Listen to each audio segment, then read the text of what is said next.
Today is Monday, August 13th, 2012. Welcome to Elmhurst City Hall for our Committee of the Whole meeting. If you'd all please rise for the Pledge of Allegiance. Thank you. Pledge allegiance to the flag of the United States of America, to the republic for which it stands, one nation, under God, indivisible, with liberty and justice for all.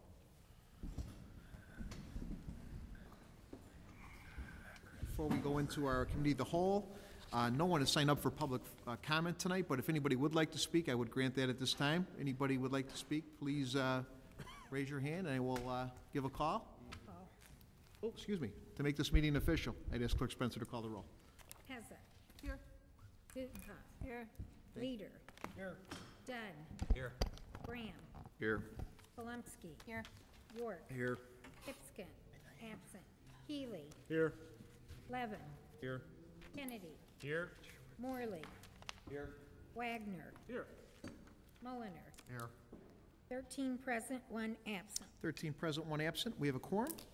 And I will again go back to public forum at this time. If there's anybody who would like to speak at all, we would give you 3 minutes, as we always do to our residents. No one has signed up for tonight, but I do want to make sure that we give anybody the ability to speak. Anybody?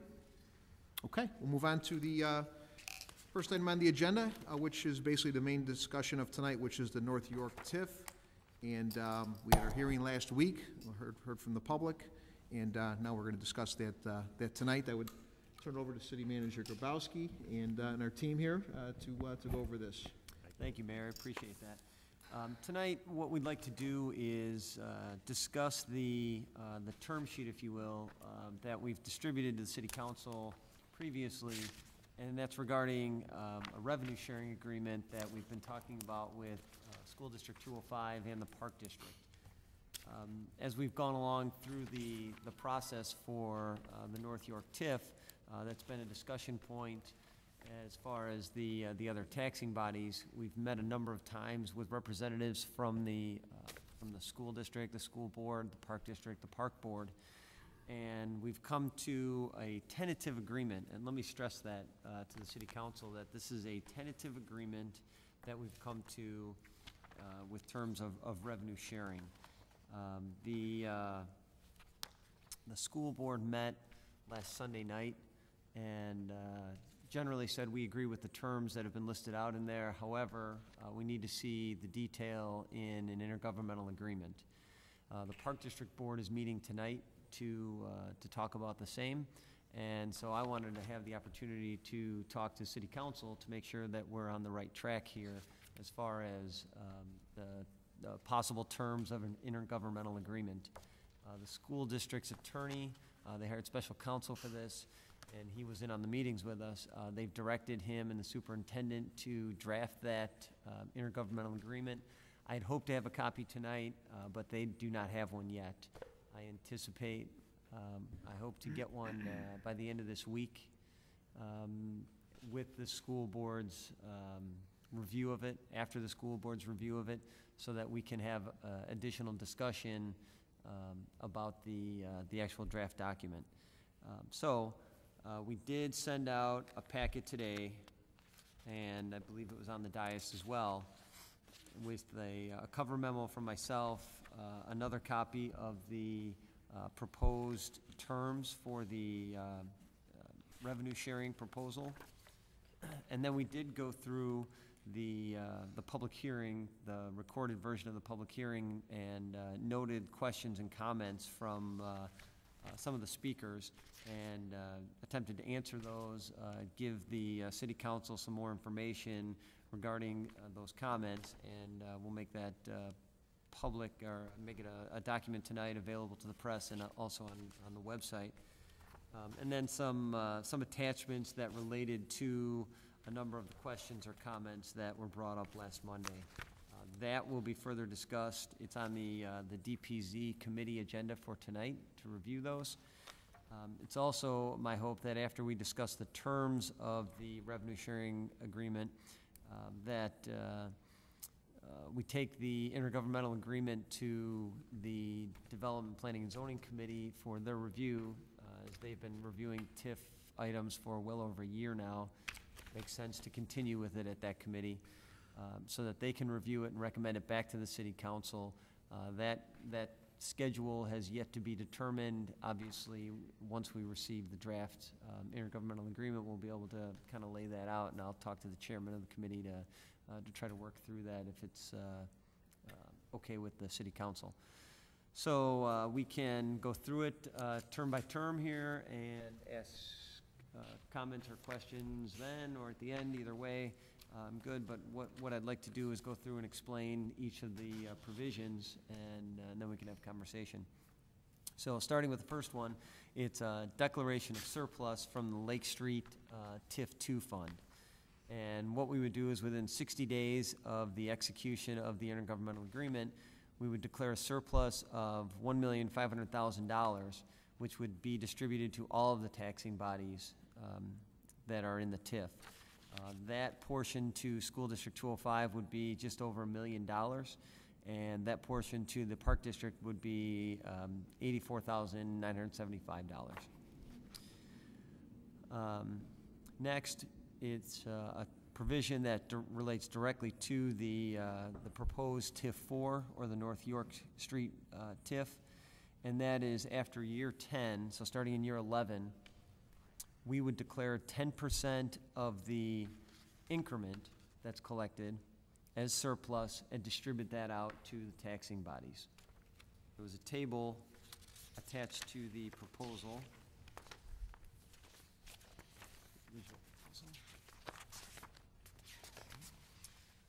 Which illustrates what that revenue sharing would be for District 205 and the Park District. Starting in year 11 through the end of the TIF, that would estimated, of course these are all estimates because we don't know what kind of growth will be in there, estimated $4.1 million to School District 205 and estimated $326,000 to the Park District. That table's not in our stuff. It was included in the proposal when we sent it out on August 6th. I thought it was attached to the documents that went out today. Apologize if it wasn't.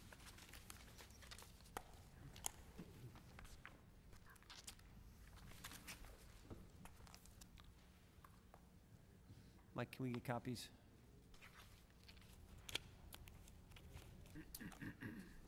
Mike will make some copies and have them here momentarily. The next provision is something that's already in the proposed budget for the TIF, and that is $5 million in capital for the 2 schools that are included in the proposed TIF district, and $1 million in job training for the TIF, for the school district to use. Again, that's already in the budget as proposed. The school district did send us some language which would establish how that funding would happen. That's on the second page. We found that acceptable as far as staff and an attorney, so it's a matter of whether the city council finds that acceptable. And that would be to use for the capital items that the school district had sent us a list of when we were initially discussing this with them. So it's generally roof replacement and things like that that the schools need.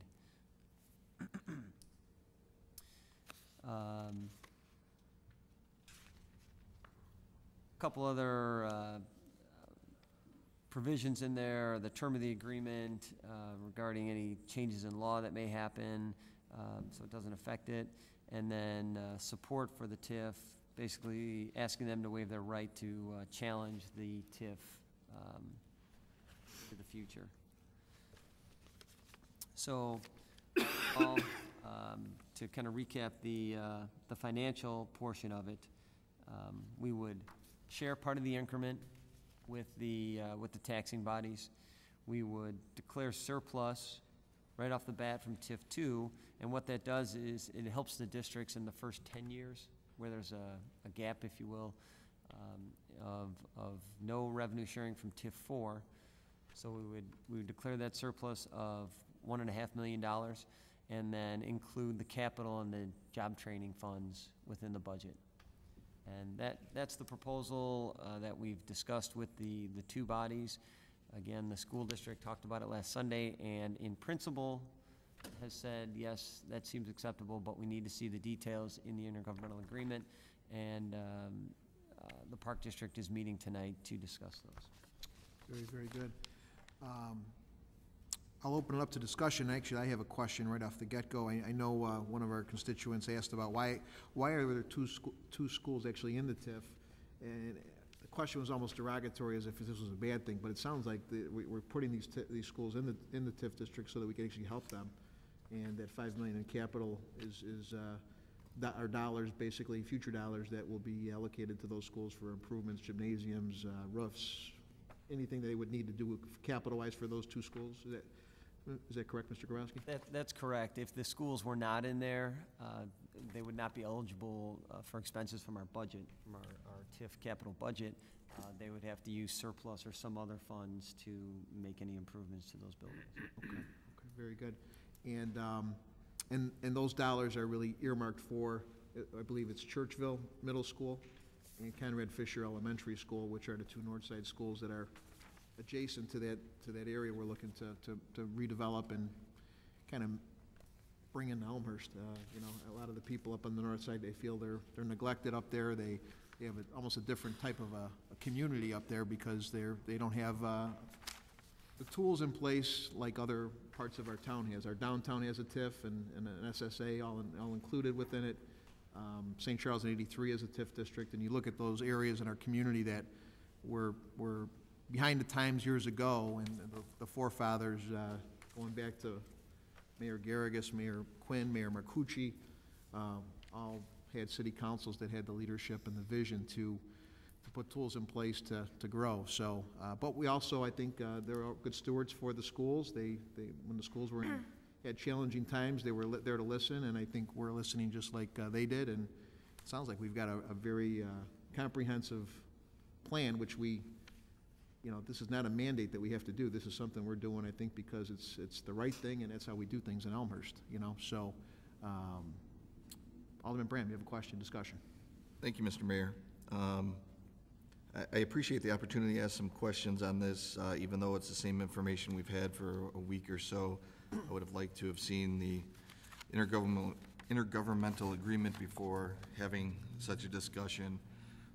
Reason being is because there's a lot of vague information here that I think we need some details to. Being the third bullet down in regards to the District 205 TIF eligible cost, it does state in regards to $5 million in capital and $1 million in job training. I think that what is at least presented here is above and beyond cost sharing, especially for a brand new TIF.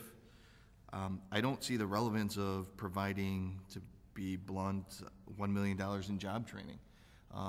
First off, it doesn't specify that would be just only Conrad Fisher and Churchville. The $5 million that is targeted for capital, I hope to see detailed language in the intergovernmental agreement that specifies a way that the city could ensure that those funds are applied to Conrad Fisher and Churchville and those two schools alone, since those two schools are the ones that are in this TIF district. And therefore, we're taking away from the TIF district funds, the incremental increase, and it should be applied to those properties in the TIF district alone. So honestly, I would like to understand what's the purpose of, in a sense, providing $1 million in operating costs to the school district compared to the $5 million in capital. I agree that the TIF should be used for the capital, but why would we provide pretty much operating costs for the school district? I'll kind of take this question.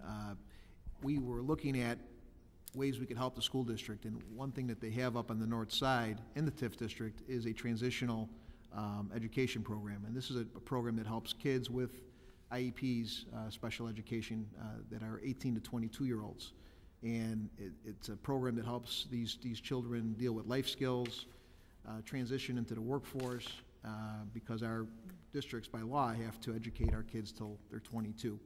And so kids with autism, Down syndrome, CP, any type of IEP that go through this program would be eligible to possibly use these dollars to help them transition off into the workforce. Now, District 205 may ask to possibly move these dollars into capital, and if that's what they would like to do, I'm sure that we would oblige to do that for them. But I initially, you know, when we had discussion with them, we threw it out there as, hey, we're here to help. These are ways we could help you. And knowing that this transitional center is up on the north side and it does incur a big cost for District 205, we thought this would be an option that would be something that would be viable to help take some of the burden off District 205. So now, if they choose to move those dollars in the intergovernmental agreement in the capital, then that would be fine with us. We just, initially, these were discussions that we threw out there to help them. So. Follow up? Sure. In that regard, I mean, I think it's a good cause, but I think that the district should be supporting that cause. I don't think that the TIF should be supporting anything outside of capital especially for the school district. I know we have the liberty due to the fact that this is a proposed intergovernmental agreement, but I think that we should definitely assist in regards to the capital projects that are needed, but not necessarily operating as well. I don't know if there's a deficit per se for that program, the transitional care program that you speak of, Mayor. Since I'm not part of the school board, I'm not going to speculate on that item. I don't want to dive too deep into this one item and let other aldermen speak to their questions, but I'm just looking at it, in this case at least, a little bit more black and white, that the TIF should help out capital-wise, and I think that's the direction we should be going with this intergovernmental agreement with TIF 4. I have great concerns that, you know, this isn't the best economic environment today, and we don't even know if we're going to see an incremental value of these properties as within the first 2 to 5 years, and if so, how significant that's going to be. So with this agreement, we're signing up to provide a lot for the school district, to be honest. 10% after the first 10 years, money out of the other TIF, which is fine because that's an established TIF, but an additional $5 million in capital and $1 million in job training is a lot of dollars. I agree with working with the school district and the park board, but I'm a little bit concerned here where taking valuable funds from a TIF that hasn't even gotten off the ground. And that would be my last question is, what are the other options that were discussed and why weren't those moved forward on? Was the other TIFs, obviously TIF 2 was discussed, were the other TIFs looked into? And why didn't anything go down those roads and compared to significant dollars being allocated from a TIF that's not even off the ground? One of the other proposals that we talked about, or I should say initially, was the structure that we have in place with TIF 3, where the EAV is incrementally raised each year. That was based on a project-specific TIF, though, and so we knew what those dollars were going to be and found that to be an acceptable method. As we looked at that, and that's what the first part of this table shows that Mr. Kopp just brought out, was how that would have worked had we implemented the formula from TIF 3 on TIF 4 as far as revenue sharing goes. And you see that the school district, and we just did the school district as an example, would have gotten $1.36 million out of TIF 4 over the 23 years of the life of the TIF. So we looked at that, and then we looked at new growth rate that's been citywide, which is the estimated new growth without TIF 4 section of that table, and came to an estimate proposal, or an estimate of $2.7 million.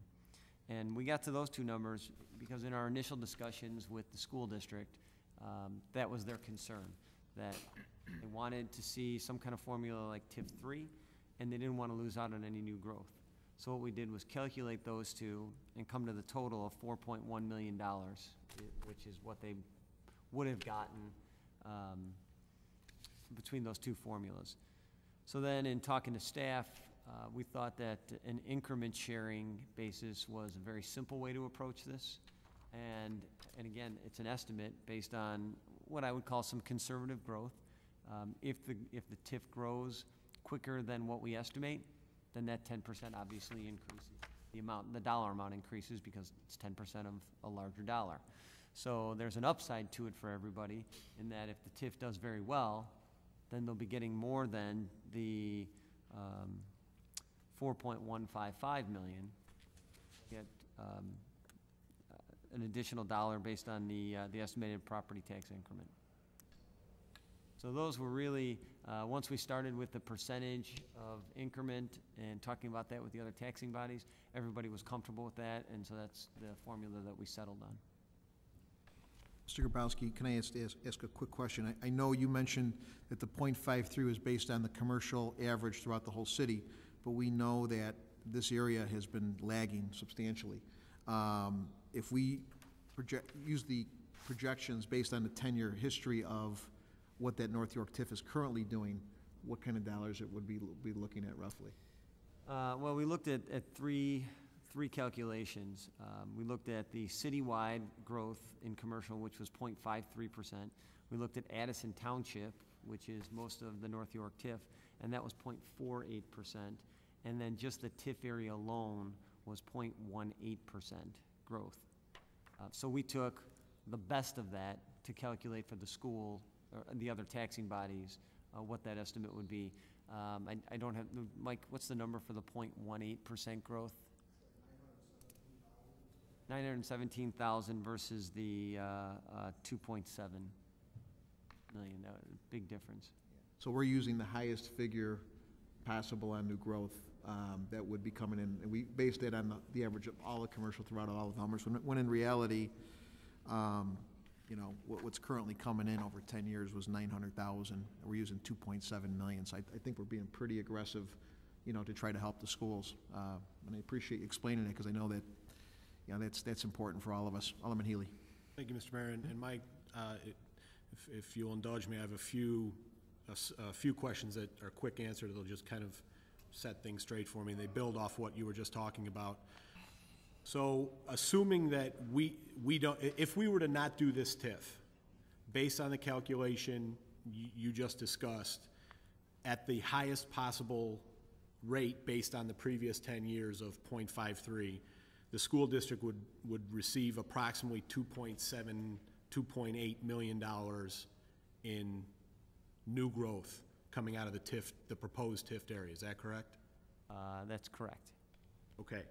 So are those numbers in dispute at all? Does the school board say, does the school district, the park district, any taxing body say, no, we disagree, we think the number is your number times 2, your number times 30%? Are there any alternative figures out there that would, so everybody seems to agree that conceptually that these numbers are correct? Yes. Is that true? Yes, conceptually, yes. And that this proposal is, with the revenue sharing, again, with the estimates, understanding their estimates, we're proposing a revenue share in the amount of $4.1 million, and then an additional $6 million, whether it's in all capital or $5 million in capital and $1 million in job training or whatever. And I understand we want to be flexible with that. So our proposal, excluding the surplus, which I think we need to do, I don't think that, I understand why it's important to the conversation, but specific to TIF 4, I don't think it's extremely relevant. Just from the TIF 4, we're saying that we're gonna revenue share or account for approximately $10 million. Is that correct? That's correct. To the school district. Correct. For an area that, without the TIF, they would get about 2.7 million, 2.8 million over the next 23 years. Correct. So even if our projections are off by 100%, and they were to get $5.4 million in that area, from that area in the next 2.23 years, our projections cover them. So they're going to be, in fact, more than made from whole, even if we're off by 100%. Is that correct? That's or correct. Would that be correct? Sure. Okay, thank you. Alderman York. Yeah, I just had a quick question. City Manager Grabowski, what was the growth rate on the whole TIF4 area? You just mentioned a percent, was it 0.3 something? 0.18%, just on the area within the TIF boundaries Thank you. over the last 10 years. That equates to 917,000, just to, if you're looking for a dollar amount to go along with it. And we're using the 2.7 million number in lieu of that as a basis of all of commercial throughout Elmhurst. Alderman Morley. Thank you, Mr. Chairman. I want to point out a couple of points that I think have been gone over, but I think are very important to re-hit. And it goes back to one of the original requests from the school board, is that, in effect, and they used the term made whole, in effect, the school board, I believe, well, I won't speak for them because we're in the middle of negotiations, but in effect what the school board said, we understand the need for new growth and development in this town. However, we have concerns about our budgets and revenues. So they did say that if we can figure out a way to make it cost neutral, then that would be something that would be a goal or a target of theirs. And anything above that would be even better. So I will,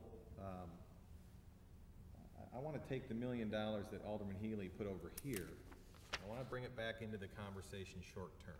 And I think it's very important to understand that this is revenue, should this proposal go through. And let me back up even further and state the school board appreciate the effort that the school board has made and city staff in moving this forward as quickly as possible. As I've said in the past, it's two independent and distinct situations, the approval of the TIF and the revenue sharing, that we're doing in parallel. And I think we've made great strides, I think we're very close. So that's the extent I'll say on that. But going back to being made whole, or being cost neutral, as I'll call it, I believe that this is a very important part short term. I think that overall, that this is a very fair proposal, that as Alderman Healy said, okay, let's say that our revenue projection, but for the TIF, is off by 100%. Okay, double it, make it $5 million or so. Our proposal as stands is almost twice that amount. And that is based off what city staff tells us is a generous increment in terms of growth for that area. If you took just the TIF area at 0.18, it's roughly $925,000. If you take Addison Township, which is the vast majority, that grew at a lower rate, that's 0.48, that's about $2.5 million. So I think we've taken a larger amount. But back to the cost neutral point, and this is, I think, probably one of the most important points, is that there is rhetoric, there is conversation out there that says that the TIF is equivalent to a tax increase. Now, this TIF that we're discussing, citywide, is approximately 1.4% of EAV. I actually had someone approach me and said that they had heard it was 30% of all EAV being frozen. It's 1.48% citywide. Since the District 205 footprint actually extends in certain areas beyond the city limits, it's 1.38% of theirs. They actually have a larger EAV to calculate.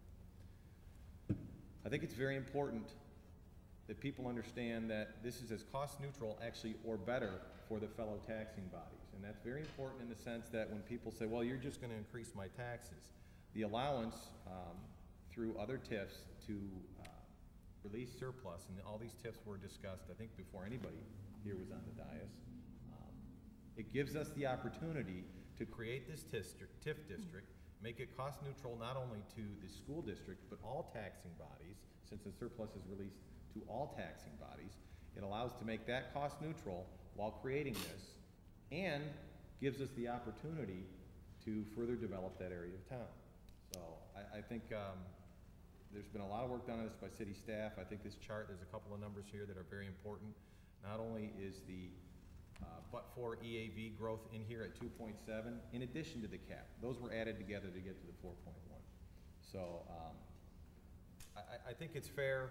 I take from this draft, and I guess my last question as I wrap up here for Mr. Grabowski, I see our draft, our deal points memo, if you will. Was the draft that came back from the school after that? The language on the second page? I mean, I just read was that as, from, my interpretation is that there's $6 million in the TIF plan that the city would distribute, $5 million in capital and $1 million in job training, and I read the school's counter proposal, if you will, or further definition, that they might be looking for a little more flexibility with the same amount of dollars. Correct. Thank you. I also have a question on the $1 million that we're going to be receiving out of the Lake and Walnut TIF. Actually, no, we're not going to receive. We're going to actually, the school district will be receiving. It's a $1.5 million, I believe, surplus. And City Manager Grabowski, how did we end up coming to that number? And are we putting off any projects there? How were we able to do this? yes, thank you. Now that two aldermen have brought that up, I do want to stress that to get to the $1.5 million surplus, we will have to postpone some projects from the TIF 2 capital plan. You know, is it something we want to do? No, we'd rather do the projects, but if that's, in essence, can help the other taxing bodies to get through in that gap that we've talked about, then I would propose we use it for that, postpone the projects, and get those done at a future date. Okay. But that is, I'm sorry, one more, that is something that the city council will have to basically approve. Okay, okay.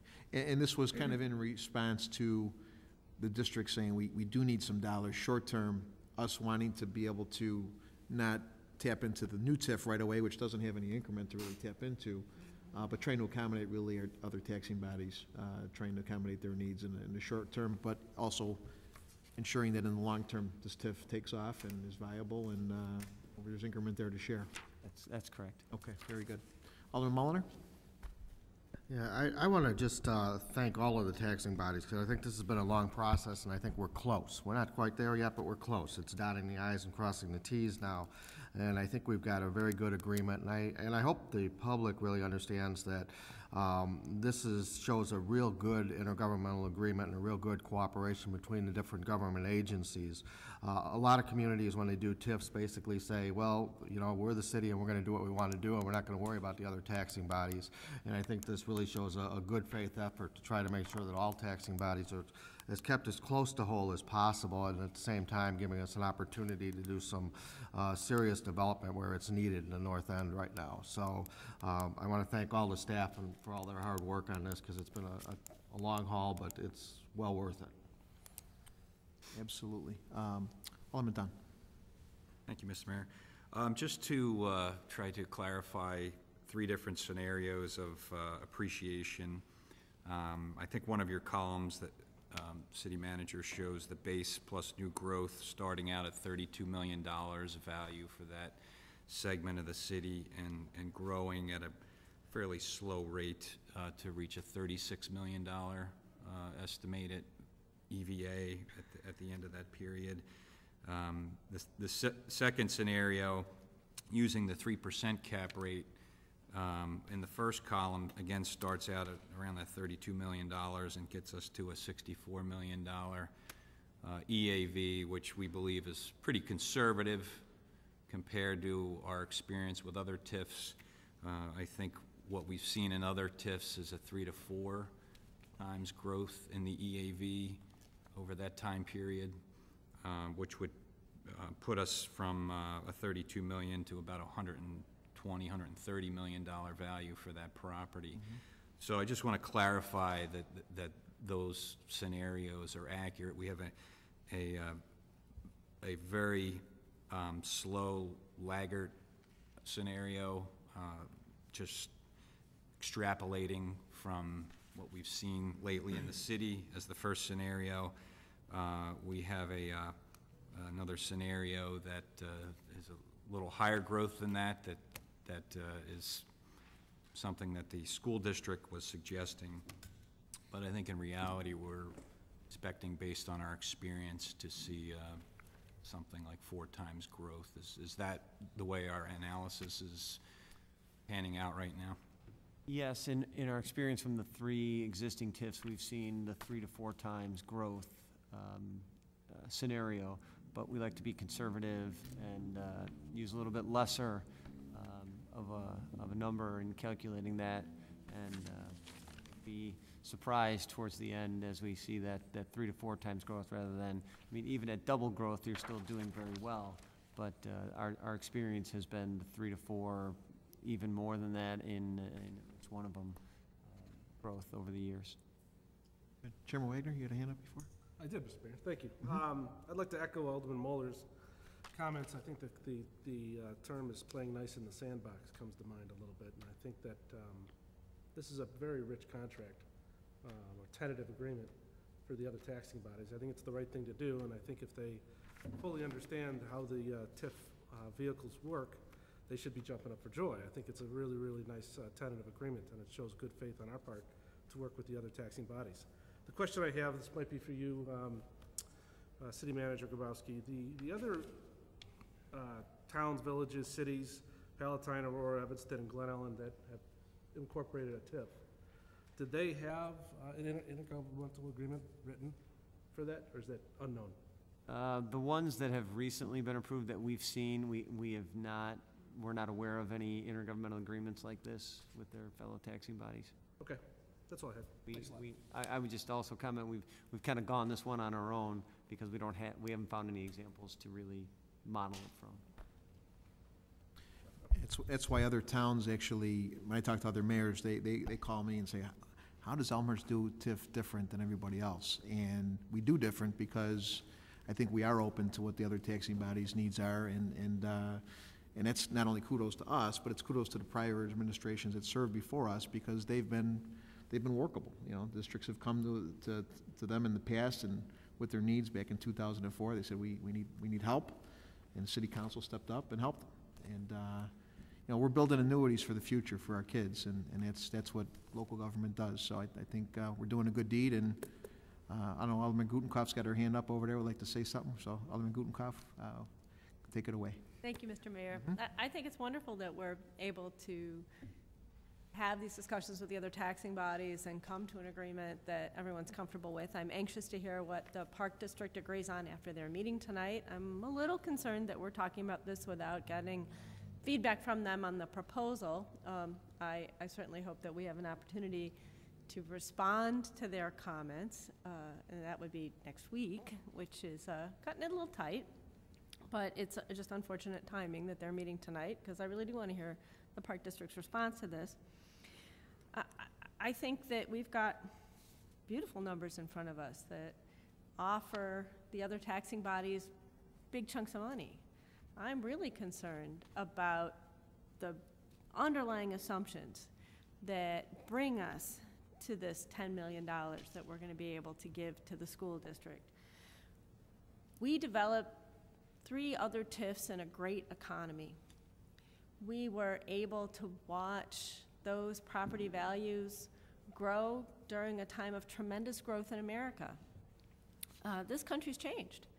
Things are different today.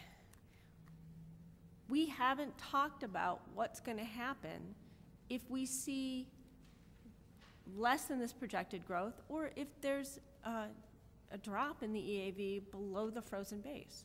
And how does that impact these funds that we're projecting we're going to have and be able to release? We haven't talked about the fact that if we're going to give the school district money, that's going to require us to come up with that cash somehow, and how are we going to do that, and then what does that obligate us to do?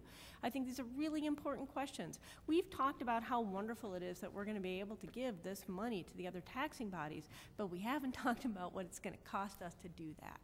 And I think we would be remiss not to address those issues, because probably it's going to mean that we're going to borrow that money somehow in order to come up with it. That's how we tend to fund things in the TIF. We float a bond, we borrow against our line of credit at the bank, and then we pay ourselves back. We need to talk about this. We need to talk about what does that mean if this TIF doesn't perform the way we expect it to, because right now we have one project in the TIF. It's great that we've got a major grocer that wants to come here and that we want to help fund to come here, and that we're using this economic tool to do it. We haven't discussed the fact that there are other economic tools that may have brought that particular business to this town. We need to talk about that. And, you know, it's great that we're singing Kumbaya up here about how nice we're being to the other taxing bodies, but let's talk about the real hard question. What happens if we don't hit these numbers? Where are we gonna go, and what's our plan? Before I turn over to City Manager Grabowski, one thing I did analyze is when these TIFs were put in, our previous TIFs. If you look at the TIFs that were put in previously, they were all put in very, very difficult economies. 1985, that was not a good time. I opened up my business in 1987, or 1985 actually, and we were in the middle of a recession. 1993 was another TIF was actually introduced that was in the middle of a recession. So previous administrations have looked at tough times, and if you look at the history of our TIFs, those are when those TIFs were actually put in place. Why? Because we needed tools to encourage business. We want to be pro-business, pro-growth. But again, you need the tools to be able to do that. This tool will do that. Previous 3 TIFs have been successful. I believe 2 out of those 3 were put in place in the middle of recessions. Do we have crystal ball? No. But we know what's been coming in over the last 10 years. We know of a business that wants to come, and they're going to open up 20 of these in Chicago. We know that they're going to bring 450 jobs and about $1 million a week in sales tax, $1 million a week in sales. I think we've got a pretty good indication that that area up there is in need. Stevens Steakhouse, Elmhurst Ford, Elmhurst Lincoln Mercury. Just look down the street. And I kudos to Alderman Pez and Alderman Brown for putting the TIF referral through, because I think that took leadership. So, you know, it's up to us to really make this work. These dollars don't get distributed unless there is increment, except for the early release of the Lake and Walnut TIF. So we can look at it 5 different ways. The reality is, if we leave it status quo, even in good times, when this economy's been booming, that area has suffered. The citizens of North Elmhurst deserve more. The citizens of Elmhurst deserve more. City Manager Grabowski? Thank you. I would address there's basically 3 components to the funding.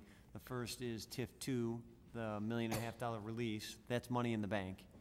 That's really the only actual dollars we're committing ourselves to in this proposal, and that's money in the bank. The second part is the increment sharing, which is 10% share of the increment. If there's no increment built, then there's no sharing. So we're covered on that. And then the third one is the capital dollars. And this was a point of much discussion during our negotiations. The school was interested in having those dollars dedicated right away. I was not willing to do that because, as you pointed out, we don't know what the future holds. So we couldn't commit to actual dollars on a schedule. But then the school came back and proposed a language that's on the second page, and we found that acceptable because it does not tie us to any date-specific funding mechanism here. It says that they make the improvements, that the funds are available, and we deem them available, and then we can even reimburse the school for their expenditures. So I feel comfortable that we are safe on safe ground going forward on this. Very good. Alderman Levin. It's my understanding, and it might be incorrect, that it's not just the Park District and the school district, but this kind of agreement would have to be proportionally applied to each of the taxing bodies.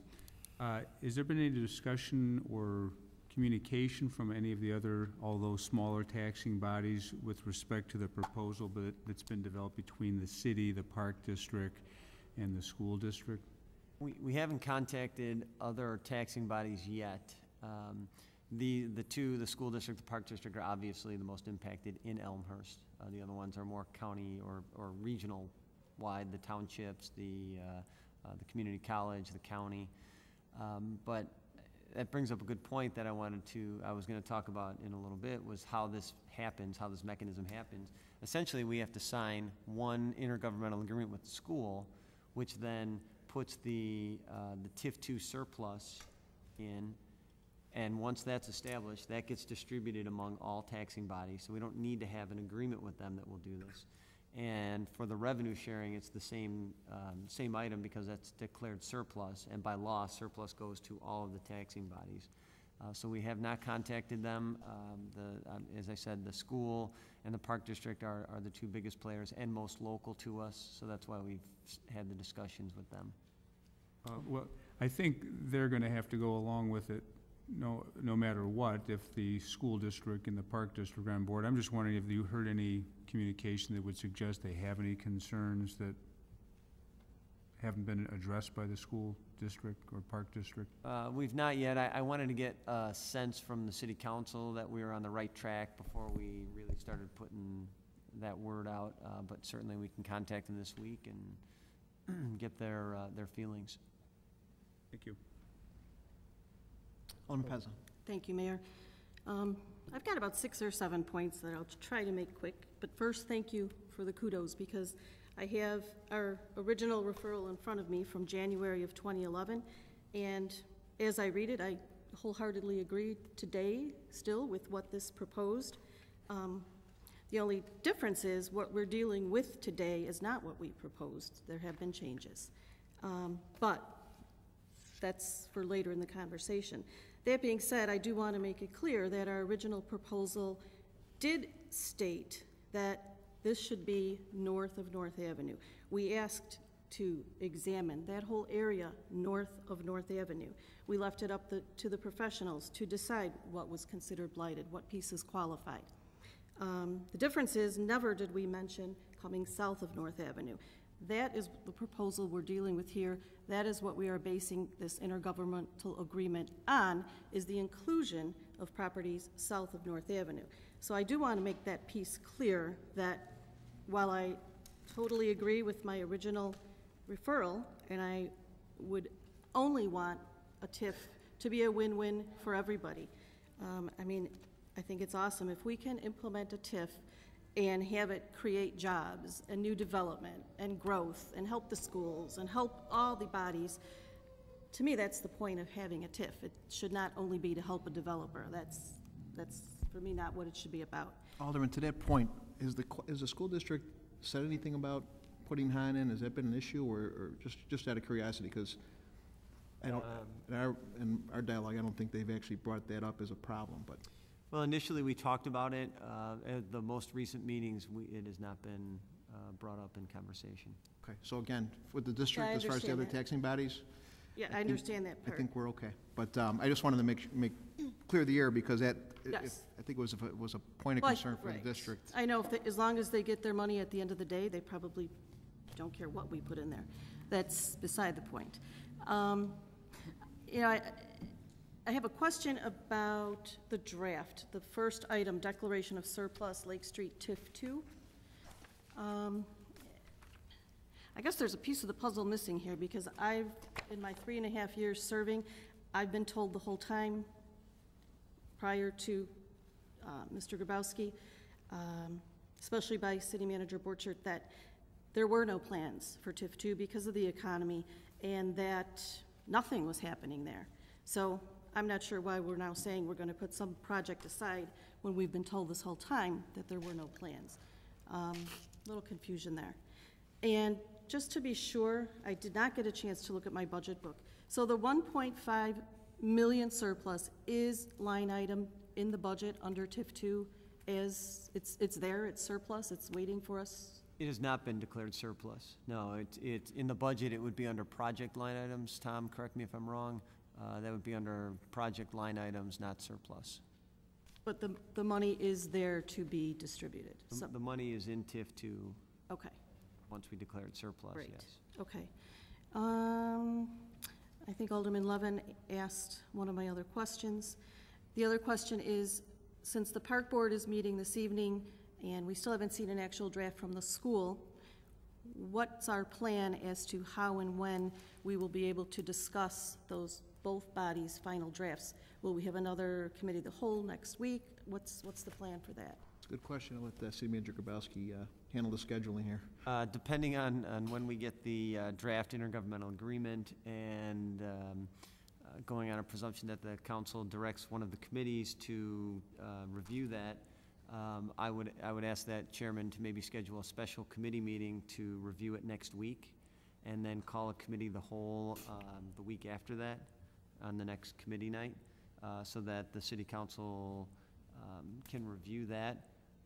Then the week after that would be September 4th, I believe, and that's when the TIF ordinances should be on the agenda, and hopefully the intergovernmental agreement would be wrapped up, and we could ask city council for consideration.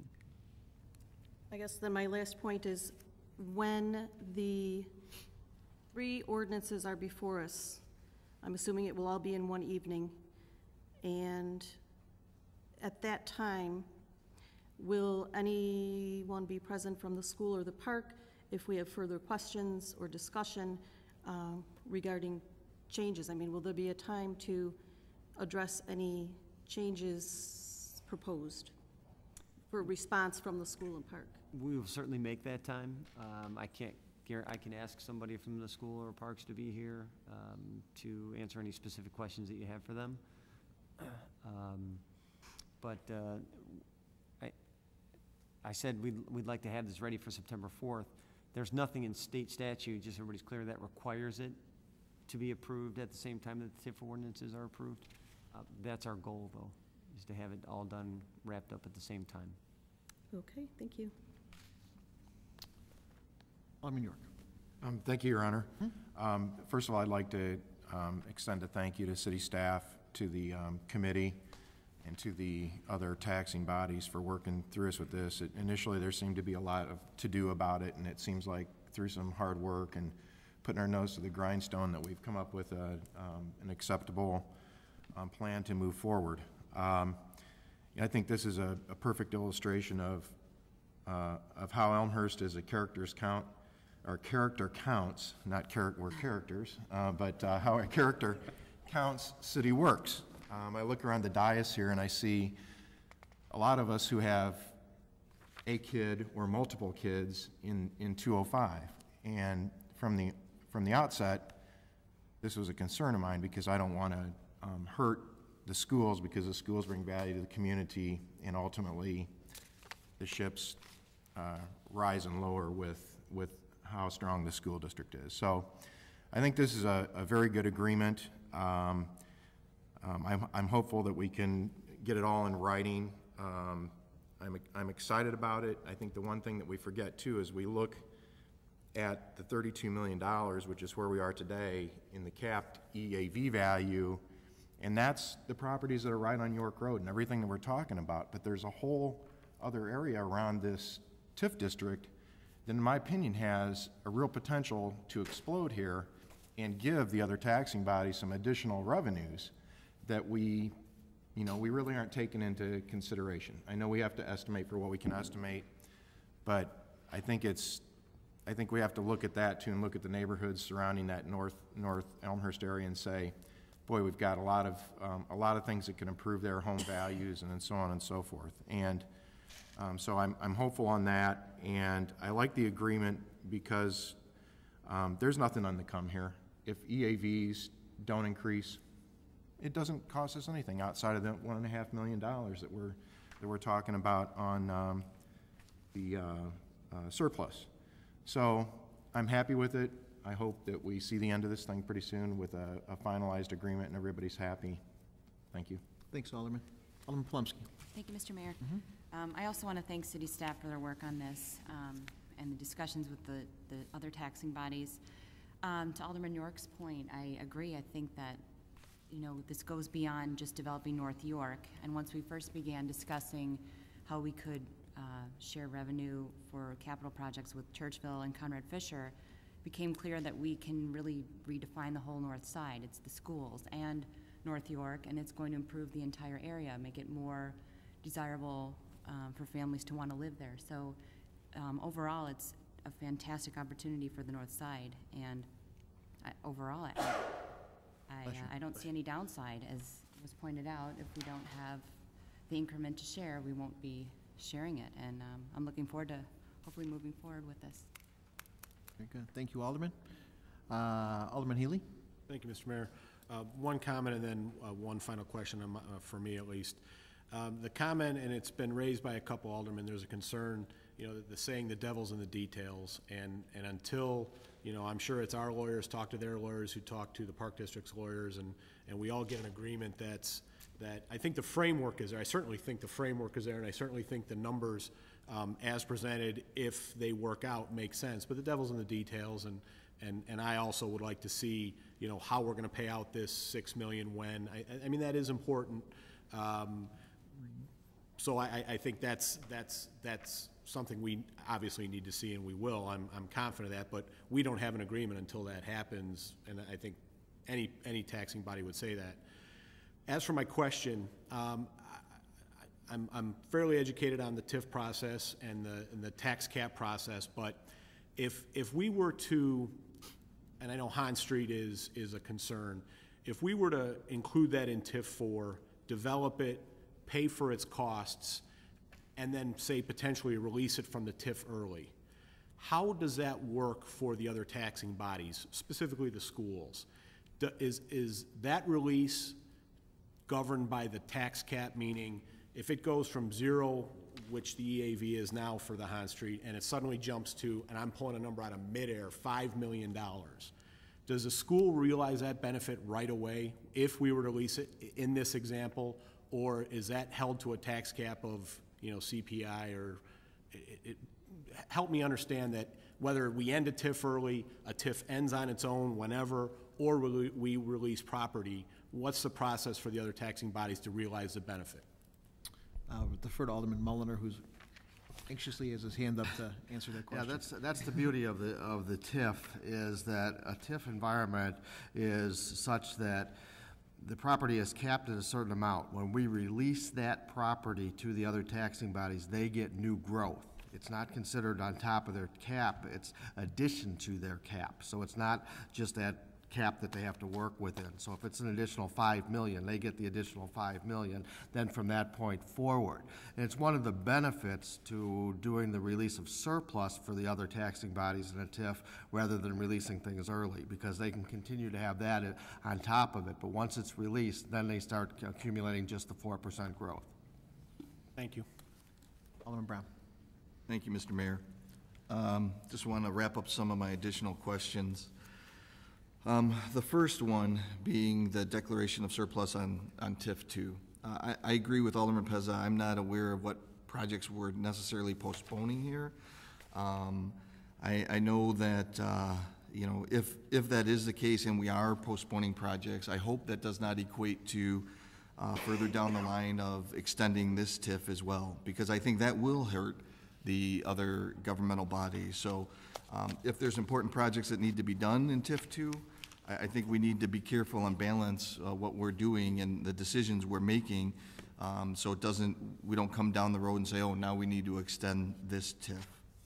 I do have a question on that TIF, and what is the current balance in TIF 2 today? It sounds like we have 1.5 million sitting in the bank in TIF 2, but what is the overall balance? I don't know if that could be answered at this time.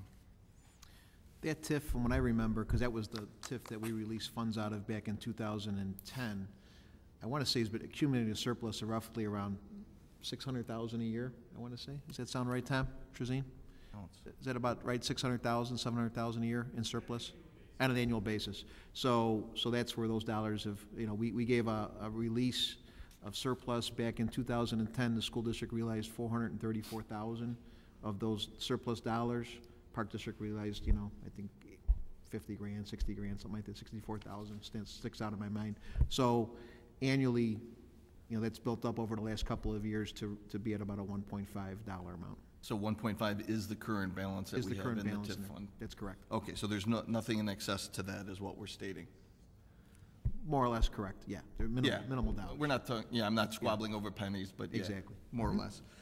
The other questions that I have in where it states about term of the agreement, I'm assuming, and again, Alderman Healy made the comment, and I agree with him about the details will be forthcoming once we reach that point in this discussion. But there, it refers to the termination of the North York Street TIF, TIF 4. I assume that is referencing the original TIF in case, I'm not saying or suggesting that we should or should not, but if that TIF ever needs to be extended. The other comments that I have is in regards to the map, the proposed map in itself. Alderman Pezza, I agree with her comments. Our recommendation was anything north of North Avenue. I think there could be some creative solutions as part of this intergovernmental agreement. If Han was to be included in there, I personally do not want to take away any TIF funds to supplement any further costs in the Han Street development. We had 23 years to do that. On top of that, an additional, whatever, I think 16. So I think the funds have been appropriated for that project, and a lot of those funds have been expended to that project. So we could allocate that as part of the map, but ensure in the intergovernmental agreement that no additional funds are spent there. Just a creative solution to give the school district the best of both worlds. The committee of the whole, I do commend the staff in regards to the discussions that have been ongoing with the school board and the park district. It has been a lot of work, and it seems like it's been going at lightning speed as of late. I would have liked to have seen more of a committee of the whole between at least the two primary governmental bodies, being us and the school board, as well as the park board, so I could hear some of their concerns firsthand. You know, you talk about the telephone game as a kid, and things sometimes don't translate from one person to the next person to the next person. I would love to hear some of their concerns and some of their creative solutions brought to the table, and the two government bodies, you know, learn from each other and come to a win-win solution. Other than that, I think that this is a preliminary discussion. I'm anxious to see the rest of the details. I do have some concerns that I've already mentioned, but I think that overall the TIF is going to be a great project and help all of, you know, the north side. Thank you, Alderman. Anybody else before I ask to adjourn? Alderman Gutenkopf. I just want to reiterate my concerns about incorporating all of the pieces of TIF 1 that are south of North Avenue in this new TIF. We've had a lot of time to develop it. I haven't seen us run any numbers, not including the Han Street property, anything south. I have no sense of how it factors into this dollar amount. I want to see that because I think we've had a darn long time to try to develop that property, and we've got 9 more years. We can do something in 9 years. I think we've extended the TIF through the CVS Panera property, which is clearly not, that piece of property clearly meets none of the criteria for incorporating in the new TIF. The only reason it's being included is so that we can gerrymander down to incorporate Han Street, and without the consultant's reports and a specific plan for that property, I can't be convinced that it needs to be incorporated into the new TIF and extend the amount of time that we have to not do anything with that for another 23 years. We spent $8 million to buy that land out of TIF 1. I know it's paid for. We spent TIF 1 money to do it. TIF 1 isn't going to receive any of the benefits of that expenditure.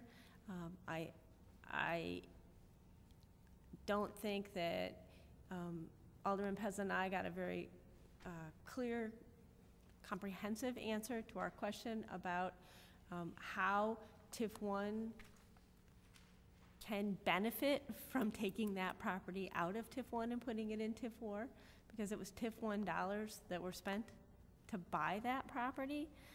Sure, it's paid for. We paid ourselves back. That's great. But the whole point of it was so that that whole downtown district could develop that piece of property, and we're postponing that development for who knows how long, because we still don't have a plan for it. So I don't think we should be including it in TIF 4. I think it's a separate issue, and we should finish Han Street now. So I can't support the map for TIF 4 the way it's drawn. I've heard other aldermen hint at the same issue, but I think we should have had numbers run with and without the south of North Avenue parcels included, just to see what the different impact is. And what the different proposals are, you know, based on these assumptions that the TIF is magically going to grow to give the schools almost $6 million at the end of this. So I'd like to see those numbers. I want you to prove to me that it's going to make a big difference.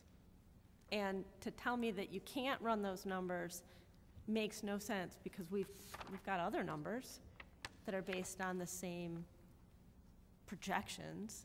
I don't see why we can't take it out and run the numbers differently and see what difference it makes. I think we appreciate your point, and I'll, before I go to City Manager Grabowski, again, this is not an issue that the school district is saying is a problem.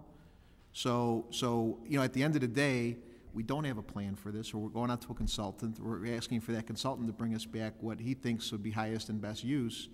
And I've been mayor here for almost 4 years now, and, you know, this could take another 2, 3, 4 years to come out of the ground. So we've got 9 years left on this TIF. Why do we want not to let this area give proper and ample time to succeed? So as a father of 3 kids in public schools, I don't want a parking lot back. I want a $40 million redevelopment back that is taxing at full rate to the schools. So just to give you a different perspective, again, the schools are not, this is not an issue. But I didn't say it was an Right, issue with the school. I know, but I'm just. It was an issue with me, and I said it was an issue with the fact that we don't have enough information about it. Exactly. But again, we don't have a plan coming out of the ground yet, so it could take 2 to 3 years to come out yet. So 9 years left on the TIF, take away 3, got 6 years to get it out of the, 6 years to make it happen. So just that picture alone, I think is important for us to see. City Manager Grabowski, you want to speak to the numbers, or? Yeah, the one thing that I wanted to add was the qualification of the CVS Panera building. My understanding is that building does meet the criteria for a TIF, that it is, Mike, help me, 35, 40 years old.